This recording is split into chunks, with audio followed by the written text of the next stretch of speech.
Diabetic stage అంటే 6.5 అలా ఉన్నప్పుడు డైట్తో మనం దాన్ని రివర్స్ చేయొచ్చు అని చెప్పారు కదా. అంటే బేసికల్గా ఎట్లాంటి డైట్ ఉండాలి? చాలామందికి ఈ సిచ్యువేషన్ ఉంటుంది, చాలామందికి ఈ క్వశ్చన్స్ రేజ్ అవుతూ ఉంటాయి కదా. అంటే ఎట్లాంటి బ్రేక్ఫాస్ట్ తీసుకోవాలి, ఎలాంటి డిన్నర్, లంచ్, ఇవన్నీ ఎలా ఉండాలి, లైఫ్ స్టైల్ మోడిఫికేషన్ అనేది ఎలా ఉండాలి? వెరీ ఇంపార్టెంట్ అమ్మా.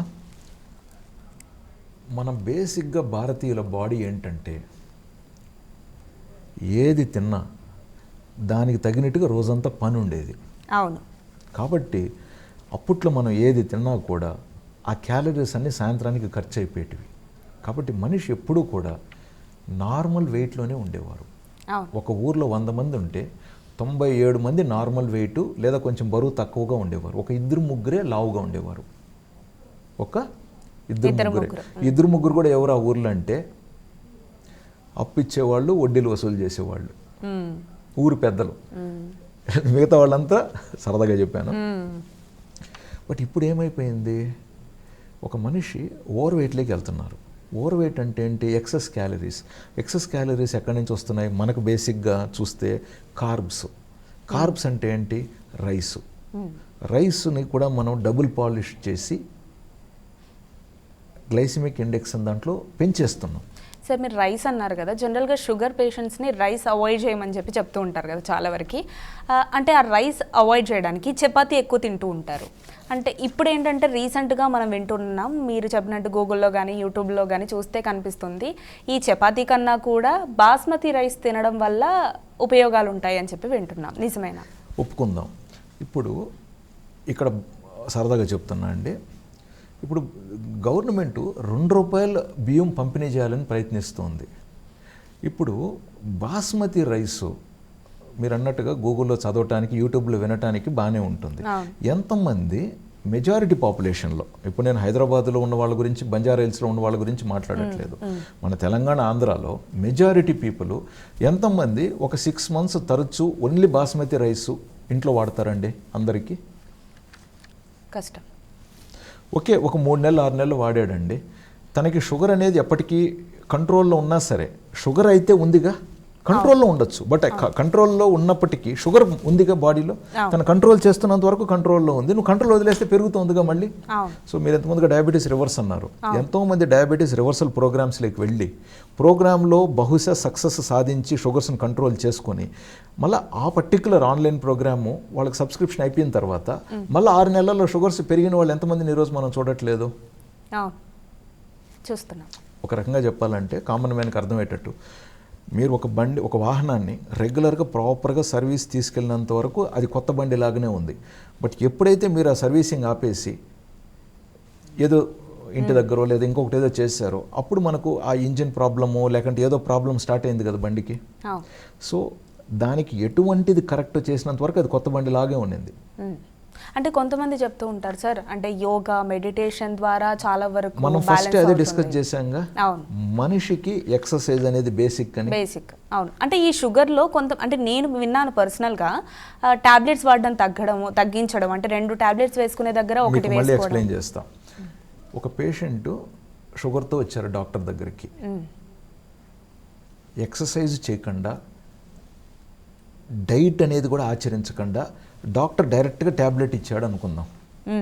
అంటే పేషెంట్ ఇప్పుడు టీ కాఫీలలో షుగర్ వేసుకుంటూనే ఉన్నాడు, 2 పూట్ల డబుల్ పాలిష్డ్ రైసే తింటున్నాడు, ఉదయం పూట ఇడ్లీ దోశల్లో కూడా మళ్ళీ రైసే తింటున్నాడు, ఆయన 10-12 గంటలకు కూర్చొనే పనిచేస్తున్నాడు, ఎటువంటి ఎక్సర్సైజ్ లేదు. జనరల్గా ఎక్సర్సైజ్, డైట్ అనేది మ్యాండేటరీ. డాక్టర్ చెప్పినా చెప్పకపోయినా అది బేసిక్స్. మీకు అర్థమవుతుందా? ఇప్పుడు ఉదాహరణకి మీరు ఒక కొత్త వాహనం కొంటున్నారండి, షోరూంలోకి వెళ్ళారు, షోరూంలో వాహనం మీకు మెరుస్తూ ఉంటుంది కదా, అంటే ఏమని అర్థం? దాని మీద దుమ్ము ఉండింది, బట్ మీకు ఇచ్చేటప్పుడు అన్ని క్లీన్ చేసి పర్ఫెక్ట్గా ఇచ్చాడని అర్థం. సో దుమ్ముతో మనకెవరుగా బండి? పాత బండిలాగా కొత్త బండిని మనకెవరుగా? సో నా పాయింట్ ఆఫ్ ఎక్స్ప్లెనేషన్ ఏంటంటే, డయాబెటీస్లో డైట్, ఎక్సర్సైజ్ అనేది కార్నర్ స్టోన్. అది పాటించందే డయాబెటీస్ వైద్యమే కాదు. బట్ పబ్లిసిటీలు ఏమవుతుందంటే డాక్టర్ దగ్గర పోతే మాత్రలు ఇస్తారు, ఇన్సులిన్ ఇస్తారు అనేది దీన్ని ప్రిడామినెంట్గా పబ్లిసిటీ వాళ్ళు చేశారు. బట్ డాక్టర్ జనరల్గా ఫస్ట్ పేషెంట్కి అడ్వైస్ చేసేది కూర్చొని అన్నీ డిస్కస్ చేసిన తర్వాత తన డైట్లో ఏదేది కరెక్ట్ కాదో వాటన్నిటిని కరెక్షన్ చేయడం. ఎందుకంటే అందరికీ ఒకటే కాదు ఉండదు పాయింట్. ఇంకొక విషయం మీరు అడిగిన పాయింట్లో చాలా వ్యాలిడ్ ఉంది. ఇప్పుడు మనకు ఒక పేషెంట్ మహబూబ్ నగర్ వైపు నుంచి, జహీరాబాద్ వైపు నుంచో, వికారాబాద్ నుంచో వచ్చారండి. అతను ఆల్రెడీ తింటున్నది జొన్న రొట్టెలే. అవును. అతను ఆల్రెడీ రైస్ జోలే పోవట్లేదు. అవును. అతను మంచి రైతు, ఉదయం నుంచి సాయంత్రం వరకు కష్టపడుతున్నాడు. అవును. అయినప్పటికీ షుగర్ తనకు 250 తగ్గట్లేదు 6 మంత్స్గా. అక్కడ ఊర్లో చూపించారు, అయినా షుగర్ తగ్గట్లేదు. ఆయన చాలా డైట్ ట్రై చేసి మనిషి కండబలం కరిగిపోయి బరువు తగ్గిపోతున్నాడు. అతను ఇంకా డైట్ చేయడానికి అక్కడ ఏం లేదు. అతనికి వైద్యం చేస్తామా లేదా ఇంకా పస్తు పెడతామా మనిషిని? వైద్యం చేయాలండి. ఇప్పుడు ఏం జరుగుతుందంటే కొంతమంది డయాబెటీస్ రివర్సల్ ప్రోగ్రాంలో మనిషి కనీస బరువుకు వచ్చినా సరే ఇంకా బరువు తగ్గాలని చెప్పి ఇంకా కండబలం కరిగిపోయేలాగా డైట్లు చెప్తున్నారు. అందువల్ల పేషెంట్లకు కొంతమందిలో లివర్ కిడ్నీ డ్యామేజెస్ అవుతున్నాయి. అది నేను చెప్పదలుచుకున్నా.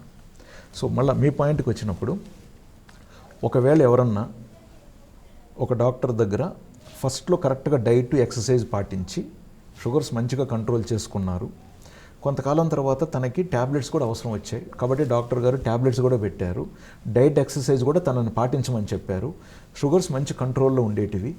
ఇటీవల ఈ వ్యక్తికి ప్రమోషన్ వచ్చి టైం సరిపోక ఎక్సర్సైజ్ స్లోగా తగ్గిపోయింది. ప్లస్ ఆ హడావిడిలో తను అనుకుంటున్న డైట్ తను తినలేక దొరికిన డైట్ తింటున్నారు. సో డైట్ తప్పాడు, వ్యాయామం మానేశాడు.